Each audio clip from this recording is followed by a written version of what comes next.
नमस्कार दोस्तों। गणित से बहुत सारे बच्चे डरते हैं, लेकिन सीटेट परीक्षा में गणित से डरने की रिक्वायरमेंट होती ही नहीं है, क्योंकि पेडागोजी 15 नंबर की आती है और 15 नंबर के क्वेश्चन आते हैं, जिसमें से 10 प्रश्न ऐसे आते हैं जो कि आप बड़े आसानी से कर सकते हैं अगर अच्छे से आप करना चाहें तो। बाकी 4 से 5 प्रश्न ऐसे होते हैं जो थोड़ा सा एडवांस मैथ से होते हैं, बच्चों को मुश्किलें आती हैं जो बच्चा बेसिक अभी नहीं जानता है, ठीक है। लेकिन अगर बेसिक नहीं भी जानते हो तो बहुत सारे क्वेश्चन यहाँ पर सीटेट में कर सकते हो। लेकिन दिक्कत ये है ना कि बच्चे किताब छूते ही नहीं है, प्रीवियस ईयर लगाते ही नहीं है, बच्चे देखते ही नहीं है कि मैथ में क्या है, क्योंकि इतना डर बना हुआ है मैथ का। उस डर को कोशिश करेंगे काफ़ी हद तक कम किया जाए और आपको 20-22 नंबर कम से कम मैथ में दिला दिया जाए। एवरेज बच्चे की बात करें जो मैथ से डरता है, वो वीडियो पूरा देखना, आपको बहुत हेल्प मिलेगी। चैनल को सब्सक्राइब कर लेना वीडियो अच्छा लगेगा तो, ताकि आने वाले अपडेटेड कंटेंट मिल सके। और चैनल वीडियो को लाइक ज़रूर कीजिएगा। कुछ सजेशन हो, कुछ पूछना हो तो कमेंट बॉक्स में पूछिए, मैं सभी के जवाब देता हूँ। पहला प्रश्न है, एक त्रिभुज के कोणों का अनुपात जो है इस रेशियो में है 5, 6 और 7। सबसे छोटे कोणों का मान बताइए। तो जब भी इस तरीके के क्वेश्चंस पूछे जाते हैं, पहले आपको ये पता होना चाहिए त्रिभुज के तीनों कोणों का योग होता कितना है। तो त्रिभुज के तीनों कोणों का जो योग होता है वो होता है 180 डिग्री, ठीक है। अब इसमें से बताया जा रहा है 5, 6 और 7। अब 5, 6 और 7 कितना होता है 12। जैसे कि मान के चलो आप हो, ठीक है, आपके 3 भाई हैं। एक भाई को जैसे मान के चलो कि एक भाई को 118 रुपये हैं पापा के पास, ठीक है। एक भाई को 5 रुपये देते हैं, एक भाई को 6 रुपये देते हैं, एक भाई को 7 रुपये देते हैं, ठीक है। तो कितना हो गया, 5, 6, 11 और 7, 18, 18 रुपये हो चुका है। लेकिन पापा 18 रुपये नहीं देते हैं, 180 रुपये देते हैं, ठीक है। 18 रुपये है तो सबको 5, 6, 7 रुपये देते हैं। अब पापा कहते हैं नहीं 18 नहीं, 10 गुना ज़्यादा करना है यार, तो 180 रुपये देते हैं। तो अब यहाँ पर क्या करेंगे, सभी को एक 10-10 गुना बढ़ा देंगे कि नहीं बढ़ा देंगे, तो बिल्कुल बढ़ा देंगे। यहाँ पर बढ़ेगा तो यहाँ पर भी बढ़ेगा। तो ये 50 हो गया, 60 हो गया और ये 70 हो गया। तो कुल मिला जुला करके देखा जाए तो कितने, जब सबसे छोटा है वो कितना है 50, तो 50 डिग्री हो गया। लेकिन हमें इस तरीके से नहीं करना है, हमें ये करना है, जोड़ देना है 5, 6 और 7। इसका पूरा टोटल होता कितना है 180 होता है। कितना हो गया 18, फिर इसमें कितना हो गया 180 है, तो कितनी बार में जाएगा 10 बार में जाएगा। अब यहाँ पर 10 से गुणा कर देना, इसमें भी 10 से गुणा कर दोगे, जो सबसे छोटा है तो 50 हो जाएगा, सबसे बड़ा हो जाएगा तो 70 हो जाएगा। तो पूछा क्या है, सबसे छोटे कोण का मान 50। तो देखिए ऐसा नहीं है कि मैं अगर अभी बता रहा हूँ तो अभी आपको चीज़ें समझ में आएंगी। मैथ सीखने का एक स्ट्रेटजी ये होता है कि आप उसको 2 बार 3 बार 4 बार जब देखेंगे ना तो दिमाग में क्लिक करता है, क्योंकि दिमाग कोई भी नई चीज़ जल्दी एक्सेप्ट नहीं करता, उसको नेगलेक्ट कर देता है, ठीक है। आप इस चीज़ को याद रखिएगा, जो भी गाना आप सुनते हैं जरूरी नहीं पहली बार में आपको अच्छा लग जाए, ठीक है। 2 बार 3 बार सुनने के बाद वो गाना अच्छा लगने लगता है। तो इस चीज़ को समझिए, हर मैथ को आप एक क्वेश्चन को एक बार में सोचेंगे समझ जाएं तो ये पॉसिबल नहीं है, थोड़ा सा मेहनत करना पड़ता है। लेकिन एक बार अगर सीख गए तो मैथ से बढ़िया सब्जेक्ट भी नहीं है, इस चीज़ को याद रखिएगा। अब इस तरीके के भी सवाल बनते हैं, अब नहीं बनते हैं तो बता दो कि नहीं बनते हैं। बहुत सारे बच्चे आते हैं ज्ञानी बोलते हैं कि ऐसे सवाल अब नहीं आते, भाई आते हैं, ठीक है, यही सवाल आते हैं, इससे ज़्यादा लेवल के सवाल नहीं बनते। हाँ 2-4 क्वेश्चन आते हैं लेवल के। बाकी ये देखिए 3/15 प्लस 7/12, इसका आपसे योग पूछ रहा है। तो इसका योग निकालने का मतलब यह है नीचे वालों का एलसीएम ले लो। एलसीएम लेना आप लोग जानते ही हैं, ठीक है। अब एलसीएम इसको लेंगे तो कितना हो जाएगा, इसका एलसीएम 30 तो होगा नहीं, क्योंकि 15 से तो कट जाएगा, 12 से नहीं, तो क्या करेंगे 60। अब 60 से ये भी कट जाएगा और ये भी कट जाएगा। अब एलसीएम देखते हैं 60 आ गया। अब ऑप्शन में देखते हैं 60 एक ही के पास है तो आंसर हो गया। लेकिन फिर भी हम सॉल्व करेंगे इसको, 60 हो गया। अब 15 को 60 में भाग देंगे तो कितना आएगा 4। 4 से क्या करेंगे, इसमें मल्टीप्लाई करेंगे 12। 12 से 60 में भाग देंगे तो कितना आएगा 5। अब 5 को 7 से गुणा कर देंगे तो कितना हो जाएगा 35। तो 35 और 12 कितना होता है 47/60। अब फिर मैं वही कह रहा हूँ कि अगर आपको बेसिक नहीं आता तो बस एक बारी देखो, जैसे फिल्म देखते हैं ना वैसे देखो, चीज़ें धीरे धीरे दिमाग में घुसेंगी और धीरे धीरे क्लियरिटी आएगी, ठीक है।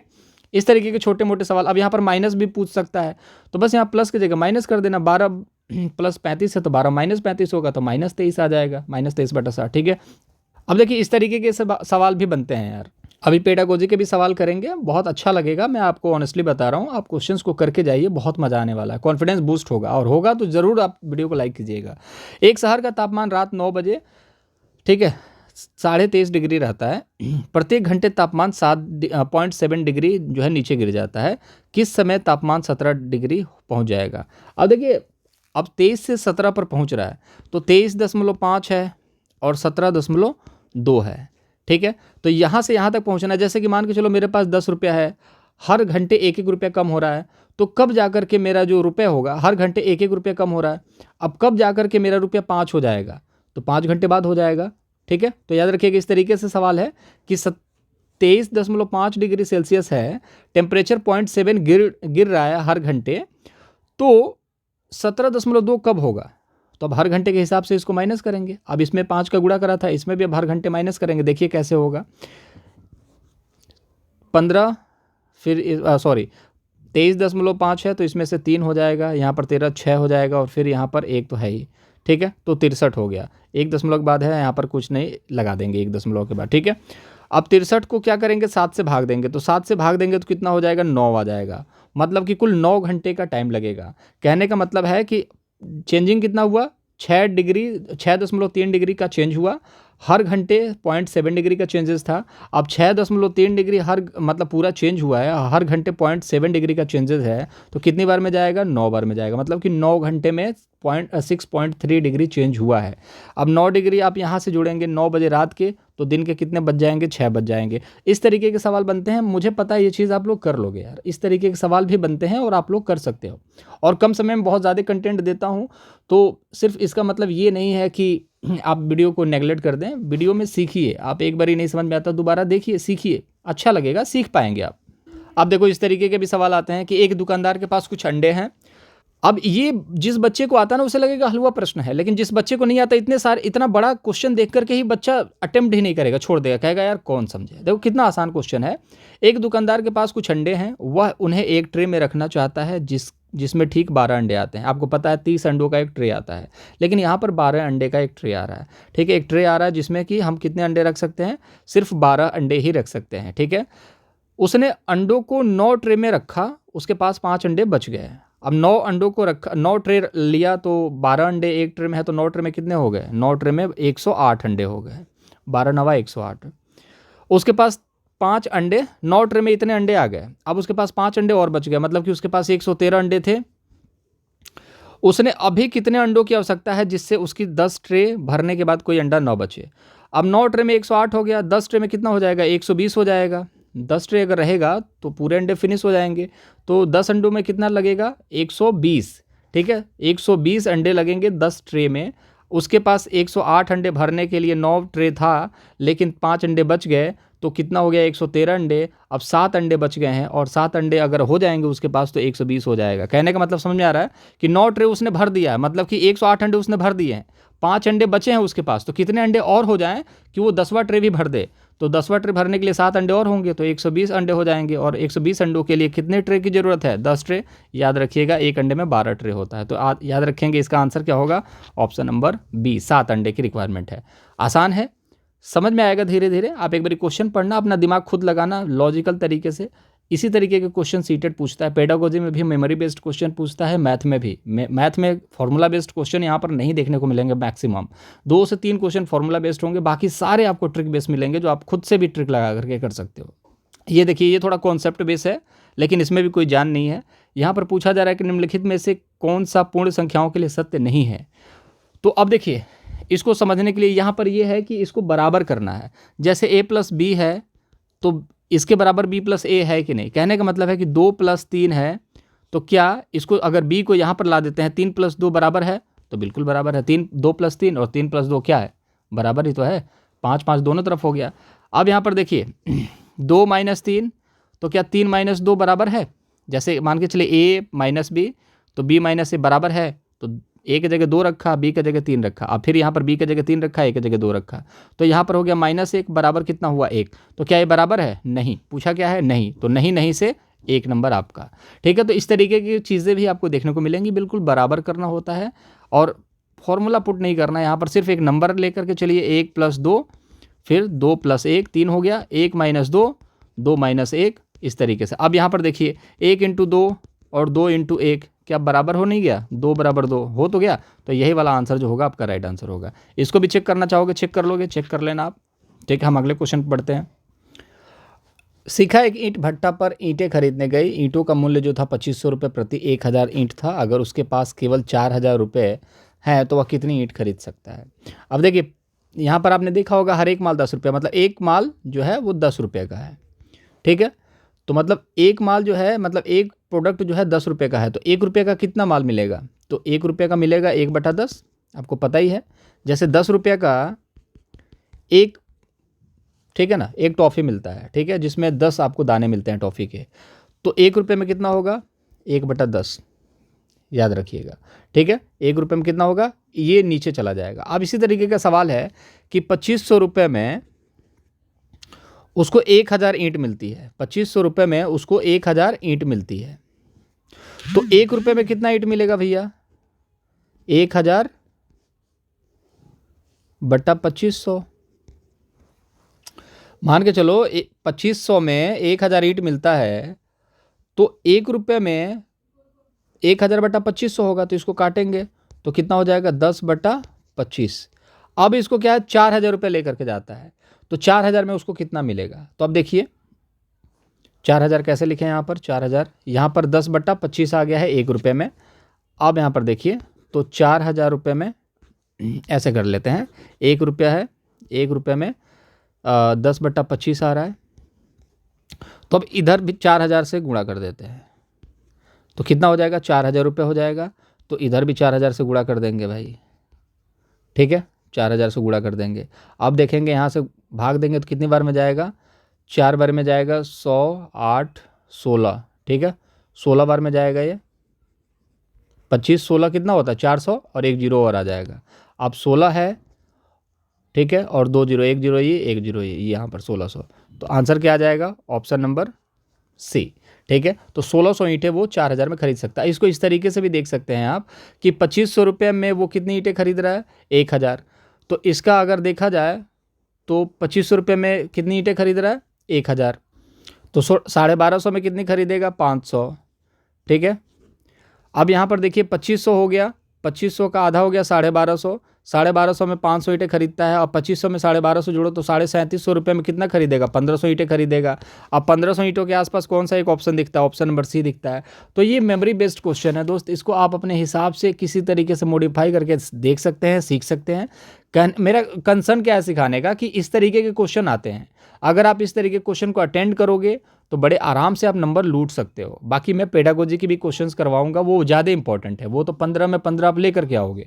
बाकी इन क्वेश्चंस को भी देखना ज़रूरी है। बहुत सारे बच्चे जो हैं वो जा चुके होंगे कि यार ये पढ़ा रहे हैं, कोई फ़ायदा नहीं है, लेकिन भागोगे तो भागते रहोगे, टीचर कभी जीवन में नहीं बन पाओगे, याद रखना, ठीक है। मेरा कंसर्न ये था कि 2500 रुपये में अगर 1000 ईंट मिलता है तो 1 रुपये में, यहाँ पर 1 रुपया होगा तो 1000 बट्टे 2500, और यहाँ पर इस तरीके से करना है आपको। बस इतना ही कंसर्न है मेरा, ठीक है। और उसके बाद यहाँ पर 4000 है तो यहाँ 4000 से गुणा करोगे, यहाँ से 4000 से गुणा करोगे तो ईंटों की संख्या निकल जाएगी। तो इसको घुमाना फिराना आपको आना चाहिए। चलिए थोड़ा सा पेडागोजी के क्वेश्चंस को डिस्कस कर लेते हैं जो इंपॉर्टेंट है। प्राथमिक स्तर पर भिन्नों को पढ़ाने के लिए वांछनीय क्रियाकलापों को पहचानिए। वांछनीय मतलब कि अच्छी बात की जा रही है, ठीक है। भिन्न की प्रतिदिन की अवधारणाओं का कक्षा के पढ़ाई में हस्तक्षेप नहीं होना चाहिए। तो देखिए प्रतिदिन की अवधारणा, जो भी बच्चे प्रतिदिन कॉन्सेप्ट अपने दिमाग में बनाते हैं, ठीक है, उनका कक्षा में हस्तक्षेप नहीं होना चाहिए, ये गलत बात है। कक्षा में हस्तक्षेप होना चाहिए। हस्तक्षेप मतलब कि वो अपने कहीं ना कहीं अपने पूर्व अनुभवों को, अपने डेली रूटीन को उस चीज़ में झोंक दें।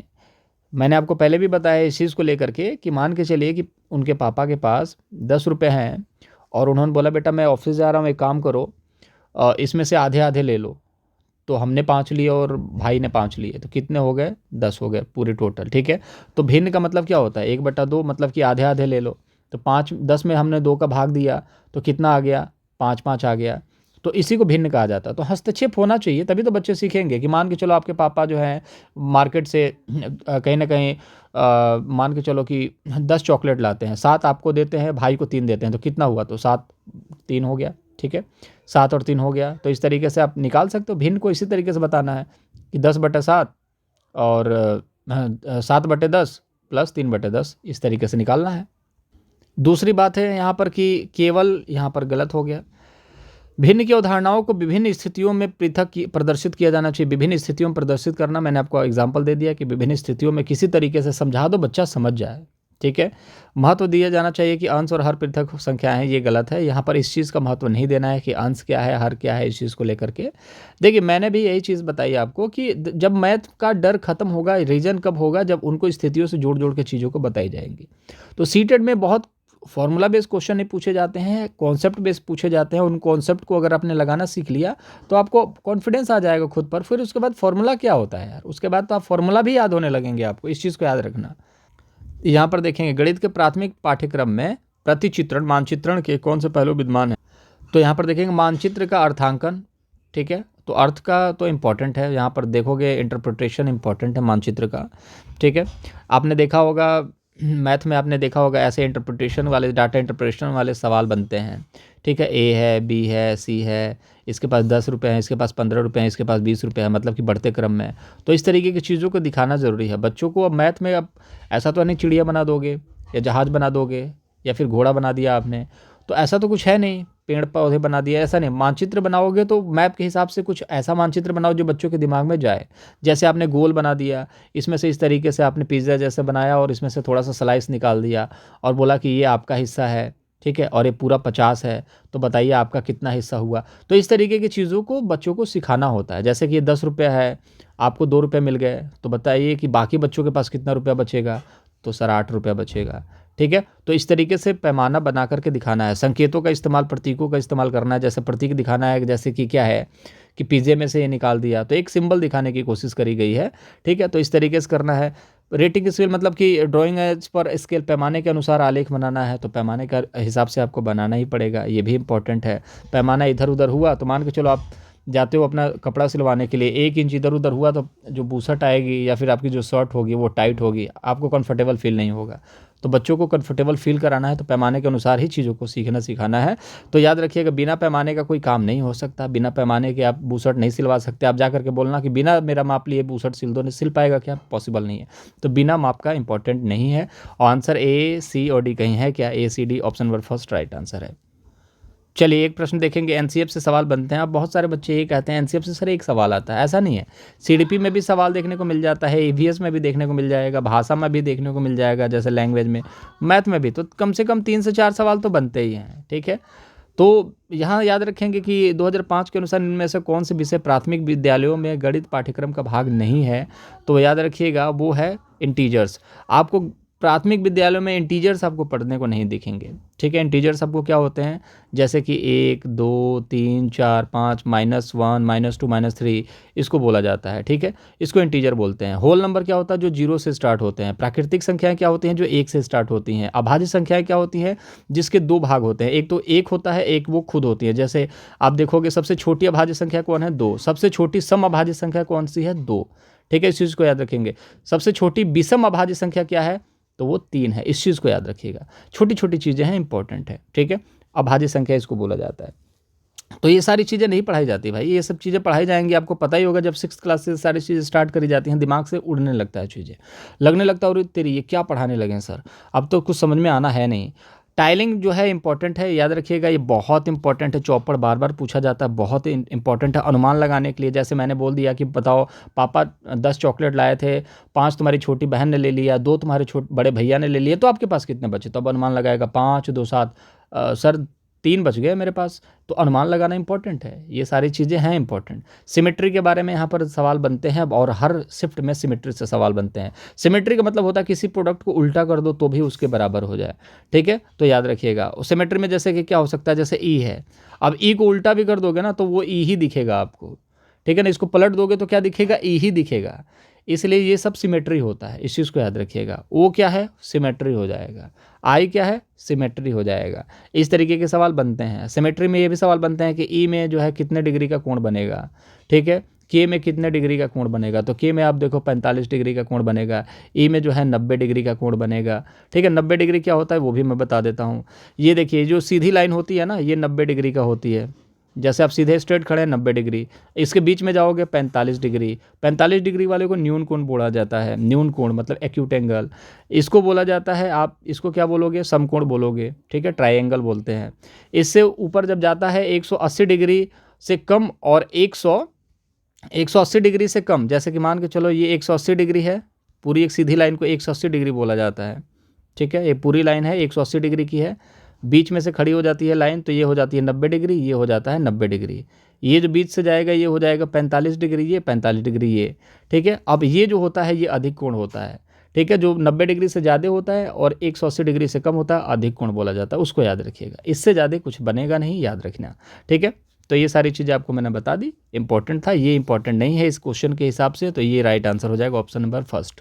चलिए यहाँ पर देखेंगे कि मानकों का प्रयोग निम्नलिखित में से किन अवधारणाओं को समझाने के लिए किया जा सकता है। तो मानक का जो प्रयोग होता है किसी भी तरीके के कॉन्सेप्ट अगर आप सिखाना चाहते हैं बच्चों को तो किस तरीके से सिखा सकते हैं। संख्या बोध, भिन्न। भिन्न तो बच्चों को देखो, सबसे पहले जहाँ भिन्न दिखेगा उसको काटो। बच्चों को भिन्न तो सिखाना ही नहीं है, भिन्न दिखाना नहीं है, ठीक है। तो फ्रैक्शन गलत हो गया, ठीक है। भिन्न सिखाओगे तो बच्चा भग जाएगा, बच्चा पढ़ेगा नहीं, ठीक है। और पहले के बच्चे इसीलिए नहीं पढ़ते थे क्योंकि टीचर मारते थे। अब जब टीचर मारते हैं तो बच्चा जाएगा ही नहीं। अब बच्चा को जब ज़बरदस्ती माँ बाप भेज भी नहीं पाते थे क्योंकि उनको इसके बारे में पता नहीं था कि पढ़ाई कितना ज़रूरी है। कहते थे ठीक है मास्टर मारता मत जा, पड़ोसी का भी लड़का नहीं जाता पढ़ने तो तू क्या करने के लिए जाएगा, चल रहने दे, मत जा, जा खेत देख। तो ये सारी चीज़ें थी। नंबर सेंस, पैटर्न, वॉल्यूम, ठीक है। नंबर सेंस इंपॉर्टेंट है, नंबरों का ज्ञान होना इंपॉर्टेंट है। पैटर्न और ये भी पैटर्न भी इंपॉर्टेंट है। लेकिन आयतन जो है ना दोस्त, ये थोड़ा सा अब मान के चलो कि मैंने बोला कि आयतन बताइए, सिलेंडर का आयतन बताइए। अब बच्चा यहाँ पर फॉर्मूला याद करना पड़ेगा, तो फॉर्मूला बेस तो काम करना ही नहीं है ना। फॉर्मूला बेस तो काम करना ही नहीं है। अगर फॉर्मूला बेस काम करने लगेगा बच्चा तो फिर भाग जाएगा, फिर स्कूल नहीं जाएगा, फिर बाप उसके बोलेंगे कि ठीक है पड़ोसी का नहीं जाता तू भी मत जा, ठीक है। अब यहाँ पर देखोगे नंबर सेंस की बात करेंगे तो ये तो इंपॉर्टेंट है। टाइलिंग मैंने बताया ही है टाइलिंग के बारे में कि टाइलिंग क्या चीज़ होती है, ठीक है। अब टाइलिंग मतलब कि आपने कैंडी क्रश देखा होगा, लाल से लाल जोड़ना, उसको टाइलिंग बोलते हैं। घर में जो टाइल्स लगी हुई है उसको भी देखा होगा आपने, उसमें बच्चे एक पैर से दूसरे टाइल पे कूदते हैं, तीसरे टाइल पे कूदते हैं और 1 2 3 4 करते हैं, मतलब चीज़ों को सीख रहे हैं। तो टाइलिंग इंपॉर्टेंट है। स्थानीय मान जैसे इकाई, दहाई, सैकड़ा, हज़ार, ये सब चीज़ें तो सिखानी पड़ेगी ना। कि अब ये भी ना सीखा मास्टर तो ये भी जब नहीं सिखाएगा तो बच्चा सीखेगा क्या, ये तो सिखाना ही पड़ेगा और ये बच्चा सीख जाता है दोस्त, ठीक है। तो याद रखना। तो कुछ ये इंपॉर्टेंट टर्म्स थे इसके, इस चीज़ को, ठीक है। तो ये सारी चीज़ें आप लोग समझ लीजिएगा, इससे बाहर कुछ भी ज़्यादा पूछा नहीं जाता, ये इंपॉर्टेंट है, इसको करना आप लोगों को ज़रूरी है। चलिए अगला प्रश्न है कि कौन सा कथन सही है। समस्या समाधान से लड़के लड़कियों से अधिक योग्य हैं, कोई किसी से योग्य नहीं है, इस चीज़ को याद रखना, सभी बराबर हैं, ठीक है। तो किसी को भी योग्य बता दिया जाए किसी और से तो वो गलत हो जाता है। तो आंसर फर्स्ट जो होगा वो तो आपका यहाँ पर गलत हो जाएगा। तो जहाँ पर ए है गलत कर दो। ग्रामीण पृष्ठभूमि से आने वाले बच्चों को गणित कठिन लगता है, ठीक है। अध्यापक के विचारों का असर गणित सीखने वालों के प्रदर्शन पर होता है, बिल्कुल फैक्ट है। तो याद रखिएगा ऑप्शन नंबर सी जो होगा राइट आंसर होगा। अब यहाँ पर देखिए, यहाँ पर सी लिखा है और यहाँ पर सी लिखा है। अब कौन सा वाला सी सही होगा भाई, हाँ। तो सी कौन सा वाला सही होगा इस चीज़ को याद रखना। यहाँ पर कन्फ्यूज़न बहुत ज़्यादा होता है बच्चों को। अब देखिए ए तो गलत हो गया, हमारा ऑप्शन नंबर ए गलत हो गया है। ऑप्शन नंबर बी भी हमारा गलत हो गया। तो ऑप्शन नंबर बी कहाँ है, बी यहाँ पर है, तो ऑप्शन नंबर बी गलत हुआ है, ठीक है। तो ऑप्शन नंबर बी मतलब जहाँ पर बी लिखा है ना वो गलत हुआ है, भले ही बी वो क्यों ना सी में हो, ठीक है। तो ऑप्शन ए कहाँ है, ऑप्शन ए में है, डी में भी है। ऑप्शन बी कहाँ है, तो बी जो है, बी जो लिखा हुआ बी कहाँ है, वो सी में है, तो इसको हम लोग गलत कर देंगे। ऑप्शन सी कहाँ है, वो बी में है, तो ये राइट आंसर हो जाएगा। तो इसको कन्फ्यूज़न में मत लेना, आपको ए बी सी डी नहीं देखना है, आपको ये देखना कि अंदर का मटेरियल, जैसे ये 1 होता है, ये 2 होता है, ये 3 होता है, तो यहाँ पर 3 होता, तो बी में 3 वाला जो होता है वो सही हो जाता है, ठीक है। थोड़ा सा समझ लेते हैं चीज़ें क्या कहना चाहता है, ठीक है। तो ग्रामीण पृष्ठभूमि से आने वाले बच्चों को क्या गणित कठिन लगता है, गणित कठिन नहीं है। अगर बच्चे ने ठान लिया और उसको अच्छी चीज़ें मिल गई तो गणित कठिन नहीं है, ठीक है। इस चीज़ को याद रखना। अगर टीचर ने अच्छे तरीके से समझाने की कोशिश करी तो बच्चा जो है बिल्कुल परफेक्टली सीख सकता है।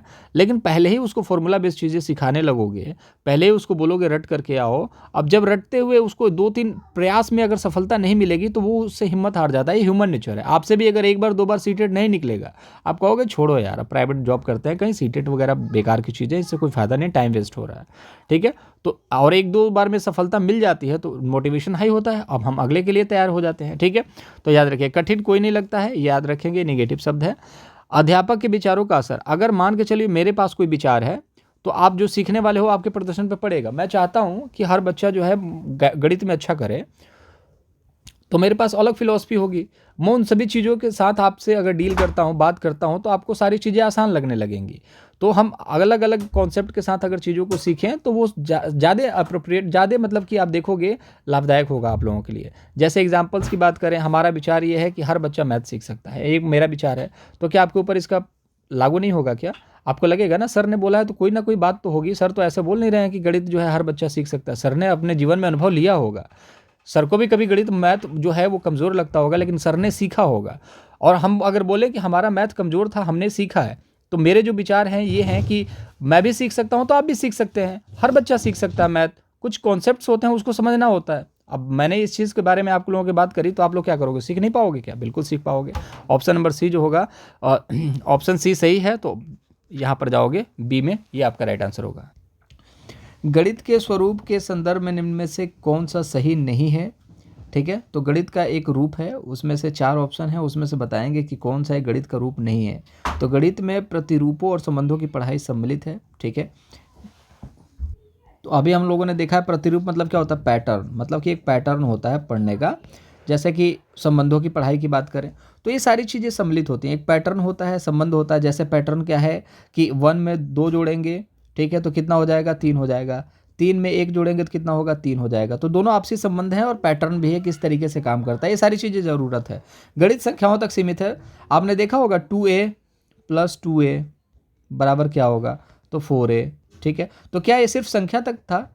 संख्याओं तक नहीं है ना, नंबर्स तक भी है। तो गणित सिर्फ संख्याओं तक सीमित नहीं है, गणित जो है असीमित है, याद रखिएगा। नहीं पूछा है तो नहीं वाला जो होगा ये गलत है, तो नहीं वाला क्या हो जाएगा? सही हो जाएगा।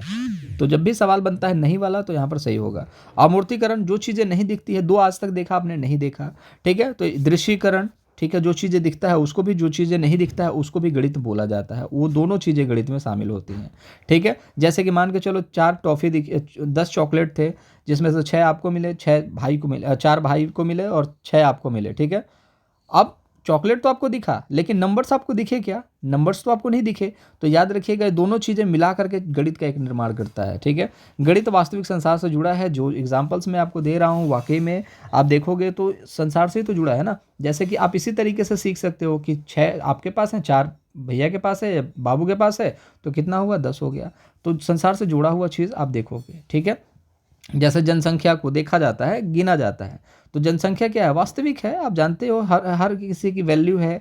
हर एक घर में 4-5 परिवार है, तो कहीं ना कहीं देखो तो सबको जोड़ा जाएगा तो एक नंबर निकल के आता है, और उसको जोड़ना, घटाना, गुणा, भाग, ये सारा चीज़ क्या है? कैलकुलेशन ही तो है। अब देखेंगे यहाँ पर निम्न में से किसे संरचनावादी रचनावादी गणित कक्षा का लक्षण माना जा सकता है? तो कंठस्थ करने को उच्च मान देना। ठीक है, अध्यापक केवल सही उत्तरों को केंद्रित करे, ये गलत हो गया। विद्यार्थियों द्वारा की गई त्रुटियों को ज्ञान का महत्वपूर्ण स्रोत समझना, बिल्कुल। अब इससे बढ़िया ऑप्शन तो मिल ही नहीं सकता। आप इस चीज़ को याद रखना, त्रुटियों को महत्वपूर्ण मानना, संसाधन के रूप में मानना, ये बहुत इंपॉर्टेंट है। और अगर हम बात करें विद्यार्थियों को पारस्परिक क्रिया को हतोत्साहित करना, तो ये तो बिल्कुल गलत है। अब नेक्स्ट क्वेश्चन पे बढ़ेंगे, उससे पहले चैनल को सब्सक्राइब नहीं करा तो अब तो कर लो। यहाँ तक अगर आपने देखा है तो मज़ा आ रहा होगा और कॉन्फिडेंस बढ़ रहा होगा। अगर वो बढ़ रहा है तो गुरु दक्षिणा ग्रुप में चैनल को सब्सक्राइब कीजिएगा, वीडियो को लाइक कीजिएगा। फिर मैं कह रहा हूँ, अगर पूछना है कुछ कमेंट बॉक्स में पूछिए, मैं वो सभी के जवाब देता हूँ। वेन हिले से सवाल बनते हैं, बच्चे डरते हैं वेन हिले से। वेन हिले हैं क्या यार? कुछ भी तो नहीं। वेन हिले कुछ नहीं, हिला दोगे इन क्वेश्चंस को, बहुत आसान होते हैं। मैं एक ट्रिक बताऊंगा छोटा सा, और ये ट्रिक मतलब सीखने के लिए ट्रिक तो इंपॉर्टेंट नहीं है, लेकिन कुछ चीज़ें दिमाग में सेट करने के लिए इंपॉर्टेंट है।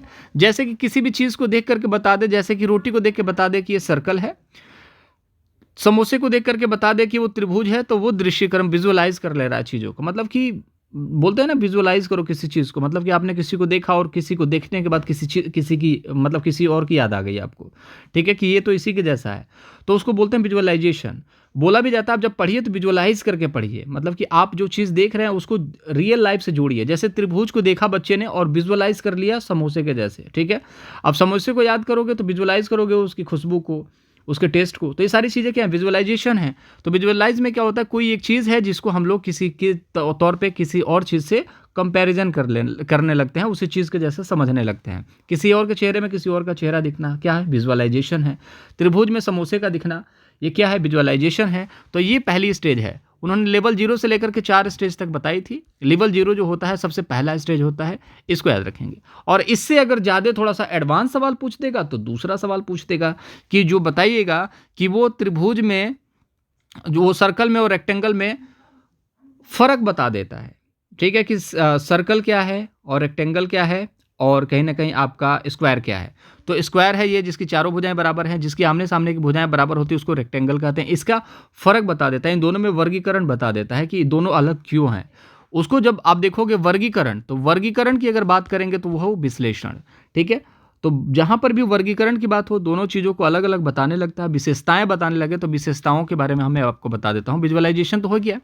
अब विश्लेषण में क्या होता है? या तो आपको विशेषता पूछेगा कि बच्चा विशेषता बता देता है, या वर्गीकरण बता देता है। तो दोनों में देखो, वी से विश्लेषण, वी से वर्गीकरण और बी से विशेषता। तो जहाँ पर विशेषण की बात करेगा तो विशेषता बताएगा या फिर वर्गीकरण के बारे में बताएगा। इसके आगे के दोनों तीनों इंपॉर्टेंट नहीं है आप लोगों के लिए, तो उसको न जानना ही बेहतर है। आप जान जाओगे, कोई दिक्कत वाली बात नहीं है। 5 स्तर होते हैं, 2 आपको पता हो गई है, तीसरा अनौपचारिक है, चौथा औपचारिक और 5वां स्वयंसिद्ध है, जिसमें बच्चा खुद के फॉर्मूले बनाना स्टार्ट कर देता है। ठीक है, जैसे न्यूटन जो हैं वो लोग करना स्टार्ट कर देते हैं। ठीक है, और बाकी तीसरा और चौथा है सिर्फ वही है कि थोड़ा सा फॉर्मूला ईजाद करने लगता है, थोड़ा सा और कठिन लेवल के क्वेश्चंस करने लगता है। तो ये सारे स्टेप्स हैं और उससे सवाल नहीं बनते। ये दोनों इंपॉर्टेंट है प्राइमरी उच्च प्राइमरी के लिए, तो ये यहीं से सवाल बनते हैं। चलिए यहाँ पर देखेंगे कि प्राथमिक कक्षा के विद्यार्थियों को आंकड़ों का संग्रहण और अर्थांकन पढ़ाने के लिए निम्नलिखित में से कौन सी योजना उत्तम है। तो ढेर सारे प्रश्न बच्चों को देना ये गलत होता है। अगर आपको ऑप्शन में दिखता है कि ढेर सारे प्रश्न बच्चों को दे दिए जाए, बहुत सारे प्रैक्टिस करके जाइए, तो ये तो आपके लिए इंपॉर्टेंट है यार, लेकिन बच्चों के लिए तो इंपॉर्टेंट नहीं है। ढेर सारे प्रश्न दोगे तो बच्चा खेलेगा नहीं, दूसरे बच्चों के साथ इंटरेक्शन नहीं करेगा, समाज में जाएगा नहीं, तो सीखेगा नहीं। और सबसे ज़्यादा सीखते बच्चे कब हैं? जब बच्चों के साथ खेल कूद के द्वारा, खेल के द्वारा सीखते हैं, भाषाओं को सीखते हैं, चीज़ों को सीखते हैं। ठीक है, तो बहुत सारे प्रश्न देकर के इंगेज नहीं करना है बच्चों को कि बच्चा कुछ और ना सीख पाए। सर्वेक्षण का संचालन करना, ठीक है, विद्यार्थियों से सर्वेक्षण का संचालन करवाना, ठीक है, जो कक्षा में प्रश्नोत्तरी का संचालन करवाना, ठीक है, कक्षा में सामूहिक परिचर्चा विचार विमर्श का संचालन करवाना। अब बच्चा यहाँ पर क्या करेगा? परिचर्चा करेगा। ठीक है कि यार सामूहिक परिचर्चा ये तो बहुत सही चीज़ है सर, आंसर नंबर डी जो होगा सही आंसर होगा। लेकिन विचार विमर्श मैथ में कहाँ होता है यार, ये तो गलत हो जाएगा ना। सामूहिक परिचर्चा मैथ के क्लास में नहीं है, यहाँ पर संग्रहण और अर्थांकन को पढ़ाने की बात की जा रही है प्राथमिक कक्षा में। तो सर्वेक्षण का संचालन करवाना, सर्वेक्षण जब होगा तो वहाँ पर संग्रहण की बात आएगी। जैसे कि मान के चलिए कि आपके घर में कितने लोग हैं, पड़ोसी के घर में कितने हैं, पड़ोसी घर में कितने हैं, तो एक सर्वेक्षण करा जा रहा है, तो वहाँ पर बहुत सारे कैलकुलेशन, बहुत सारी चीज़ों को, अंकों को जानने का मौका मिलेगा। तो याद रखिएगा ऑप्शन नंबर बी जो होगा यहाँ पर राइट आंसर होगा। ठीक है, क्विज वगैरह का तो कोई मतलब बनता नहीं मैथ में। ठीक है, तो सामूहिक परिचर्चा जो होगी ये गलत होगी। अगर सभी बच्चों को सामूहिक परिचर्चा में रखेंगे तो आंकड़ों का संग्रहण कैसे करेंगे। ठीक है, अर्थों का जो अंकों का अर्थ है पढ़ाने के लिए निम्न में से कौन सी योजना उत्तम होगी, ये होगी ऑप्शन नंबर सेकंड। ठीक है, ये तो गलत हो गया, दूसरा गलत हो गया। इसमें बच्चा कंफ्यूज होता है, सामूहिक परिचर्चा कब काम आती है? जब ईवीएस का पार्ट होता है, जब भाषा को लेकर के होता है। लेकिन परिचर्चा, विचार विमर्श, यार मैथ पर विचार विमर्श करोगे आप? हाँ, विचार विमर्श तो करोगे नहीं, तो संचालन करना पड़ता है, मैथ में दिमाग चलाना पड़ता है। तो आंसर नंबर क्या होगा? सेकंड। एक 4 अंकों की संख्या में 100वें स्थान पर 0 इकाई के स्थान पर दहाई के स्थान पर इकाई के अंक के स्थान से 2 गुना है, जबकि 1000वें स्थान पर इकाई के स्थान के 3 गुना है। ठीक है, आसान प्रश्न है, इसको हमने करना क्या है, हमें ऑप्शन देखना है। तो 100वें स्थान पर 0 है, तो इकाई, दहाई, सैकड़ा, हज़ार, तो ये 100वां स्थान है, मतलब तीसरे स्थान पर 0 होगा। तो तीसरे स्थान पर 0 0 0 0 यहाँ पर नहीं है, इसको गलत कर देंगे। अब यहाँ पर है कि दहाई के स्थान पर इकाई के स्थान पर अंक से दुगना है। तो दहाई का स्थान है क्या है? 6 है, 4 है, 2 है। ठीक है, यहाँ पर 6 है, 4 है, 2 है। ठीक है, अब यहाँ पर इकाई के स्थान से दोगुना है, तो इसका दोगुना के लिए क्या करना पड़ेगा? 1 होना चाहिए, तो कहीं इकाई के स्थान पर 1 है नहीं। ठीक है, इसके 6 के लिए क्या होना चाहिए? 3 होना चाहिए, 3 है नहीं। ठीक है, 2 होना चाहिए, तो यहाँ पर 2 है। ठीक है, अब 2 है, तो अब देखिए कितना आसान लॉजिक है। दहाई के स्थान पर दोगुना है इकाई के स्थान से, तो इकाई का स्थान जितना होगा उससे डबल होगा। तो इकाई का स्थान 4 है, उसका दहाई का कितना है? 2 है, तो वहाँ पर कितना होना चाहिए था? 8 होना चाहिए, तो गलत हो गया। 2 है, 4 होना चाहिए था, ठीक है, 2 है तो 4 होना चाहिए था, ये तो गलत हो गया। Answer number second. एक चीज़ और कह रहा है कि जबकि 1000वें स्थान पर इकाई के अंक का 3 गुना है। अब देखिए यहाँ पर है इकाई, दहाई, सैकड़ा, और ये 1000वें स्थान पर 3 गुना, 2 का 3 गुना क्या है? 6, राइट आंसर। तो इस तरीके के भी सवाल बनते हैं, तो कोई बहुत दिक्कत वाली बात नहीं है कि इस तरीके के सवाल आपसे पूछे जाते हैं। इन तरीके के सवालों को आपको देखना ज़रूरी है, ये बहुत आसान सवाल होते हैं और इसी तरीके के मेमोरी बेस्ड क्वेश्चन आपसे पूछे जाएंगे। बहुत सारे क्वेश्चंस थे, मैं चाहूँ तो उन सबको भी ला करके पढ़ाता, लेकिन आप लोगों को सेल्फ स्टडी पर भी ध्यान देना है, इसलिए बहुत सारे क्वेश्चन ना करके आपको खुद से क्वेश्चंस देखने हैं। यहाँ पर 50 क्वेश्चन देखोगे, किताब में इतने ही समय में आप 60-70 क्वेश्चन देख सकते हो। तो आप सेल्फ स्टडी में ध्यान दीजिए, कुछ कॉन्सेप्ट यहाँ पर क्लियर होंगे, कुछ मोटिवेशन यहाँ पर हाई होगा, ये बस हो सकता है यहाँ से। ठीक है, और जो चीज़ मैं बता रहा हूँ उसको आप अप्लाई करो यार, मैथ बहुत आसान है, बस सरसरी निगाहों से देखते जाओ, मैथ आसान हो जाएगा आपके लिए। अब देखिए ये भी सवाल है, अवरोही क्रम, अवरोही मतलब कि अवरोही। अब अवरोही का ट्रिक देखिए, 4 संख्या है, 4 से क्या होंगे? कम की तरफ, मतलब कि ज़्यादा है, ज़्यादा से क्या करेंगे? कम की तरफ जाएंगे। तो अवरोही पूछे तो 4 है, मतलब कि एक होता है आरोही। आरोही कितना है? 3 है। और अवरोही कितना है, 4 है। तो 4 है मतलब कि 4 से कम, मतलब बढ़ते से घटते की तरफ जाते हैं जब, तो अवरोही होता है। अवरोही मतलब 4 और आरोही मतलब कितने संख्या है, 1 2 3, 3 लेटर है ना। तो 3 जो लेटर हैं यहाँ पर 3 है, तो 3 से 4 की तरफ जाओगे तो क्या करोगे, बढ़ोगे, और 4 से 3 की तरफ जाओगे तो घटोगे। तो जब भी यहाँ पर अवरोही पूछा जाएगा तो मतलब कि बड़े से छोटे की तरफ जाना है। तो सबसे पहले बड़ा देख लीजिए इसमें कौन है। तो अब इसमें भी देखना इससे अच्छा है कि आप ऑप्शन भी देख सकते हैं, बट कोई दिक्कत नहीं, ऑप्शन मत देखिए, इसी में देखिए। तो सबसे बड़ा कौन सा है, तो 9 तो सब में है। अब 0.90, 0.009, 0.990, 0.909, 0.099। अब इसमें देखना है कि सबसे पहले जो है आपका बड़ा कौन है। तो 0.99 ये सबसे बड़ा दिख रहा है, ठीक है, सबसे बड़ा दिखेगा ये, तो पहले नंबर पे है। दूसरे नंबर पे क्या है, 90, फिर यहाँ पर 0.0 है, तो फिर 90 होगा, पॉइंट के बाद 9 है, तो ये हो गया। अब तीसरे नंबर पे आएगा 0.09, 0.009, 0.099। अब देखिए कितना घुमाने वाला क्वेश्चन है। अब 0.90 का मतलब वो क्या होता है, 90, ठीक है, 9 के बाद 0 कितनी भी बढ़ाई जा सकती है। अब यहाँ पर 0.099 मतलब कि 90 बड़ा है कि 99, तो 0.99 जो है वो बड़ा है। तो याद रखिएगा यहाँ पर बढ़ते क्रम की तरफ, सॉरी यहाँ पर तो आपको घटते क्रम की तरफ जाना है ना, ओके, तो घटते क्रम की तरफ जाना है। तो घटते क्रम की तरफ जाएंगे ना, तो पहले ये बड़ा होगा, उसके बाद ही तो ये होगा, चौथे नंबर पे ये होगा, ठीक है। तो पहले नंबर पे बड़ा ये है, दूसरे नंबर पे बड़ा ये है, तीसरे नंबर पे बड़ा ये है, चौथे नंबर पे बड़ा ये है। मैं सही बता रहा था, ठीक है। याद रखिएगा ऑप्शन नंबर ये जो है 0.099 राइट आंसर होगा। कहीं है क्या, तो 0.099 ये राइट आंसर होगा, क्योंकि ये तो छोटा हो गया ना इससे। तीसरे नंबर पे तो यही आएगा आपका, ये आपका राइट आंसर होगा। एक बार चीज़ों को फिर से समझ लीजिए, जो भी आपको बड़ा होगा, अवरोही में 4 है अवरोही, और ये धीरे धीरे 3 की तरफ जाएगा, मतलब बड़े से छोटे की तरफ, और आरोही 3 से 4 की तरफ, मतलब बड़े की तरफ बढ़ती है, ठीक है। तो पहले हमने बड़े को एलिमिनेट करा, 0.99 को एलिमिनेट करा, फिर 90 को एलिमिनेट करा, फिर उसके बाद 0.99 बड़ा है, उसके बाद कौन सा बड़ा है, 0.090, उसके बाद 0.009। तो ये आपको इतना तो पता होगा, ठीक है। ऑप्शन नंबर 3 राइट आंसर है। देखिए इस तरीके के भी सवाल बनते हैं कि एक रेलगाड़ी विशाखापट्टनम से, अब देखिए मैथ ईवीएस में जो है आपके डायरेक्शन वाले सवाल बनते हैं, लेकिन यहाँ पर आप देखोगे ट्रेन के डिस्टेंस वाले और टाइम वाले सवाल बनते हैं, ठीक है। टाइम एंड डिस्टेंस के सवाल हैं, ये देखिएगा। एक रेलगाड़ी विशाखापट्टनम से 1 सितंबर 2019 को सुबह में 4:48 पे प्रस्थान करती है और अपने गंतव्य पर 2 सितंबर को शाम को 5:37 पर पहुँचती है। इस रेलगाड़ी की यात्रा में कुल कितना समय लगा। बहुत आसान सवाल है। अब देखो शाम को पहुंची है ना, तो सुबह में 4:48 पर जब ट्रेन गई, तो 1 सितंबर को 4 बजे से ट्रेन चलना स्टार्ट करती है, ठीक है, 4:48 पर, ठीक है। अब ये जब ट्रेन चलना स्टार्ट करती है तो इसको 5 बजा दो, डायरेक्टली 5 बजा दो, सुबह 5 तो +12 यहाँ पर ऐड कर दो, ठीक है, 5 बजा दिया आपने। फिर जब वो 2 तारीख को पहुंचती है तो पूरे सुबह तक पहुंचने में 5 बजने में कितना टाइम लग जाएगा, फिर 5 बजने में पूरा टाइम लग जाएगा, वो लग जाएगा आपका यहाँ पर 24 घंटे, ठीक है। फिर 5 बजे सुबह 24 घंटे, 5 बजे शाम में कितना टाइम लग जाएगा, 5 बजे शाम में फिर 12 घंटे और, तो 36 घंटे पूरे लग गए, ठीक है। अब 5 बजे तक आप देखोगे, 5 बजे तक तो यहाँ पर पहुँच ही चुका है। अब 37 मिनट यहाँ पर एक्स्ट्रा टाइम ले रहा है, 37 मिनट टाइम यहाँ पर एक्स्ट्रा ले रहा है, और 12 मिनट हमने एक्स्ट्रा जोड़ा था, तो कितना हो गया 49 मिनट। तो 36 मिनट 49 सेकेंड जो होगा आपका राइट आंसर होगा, 36 घंटे 49 मिनट में।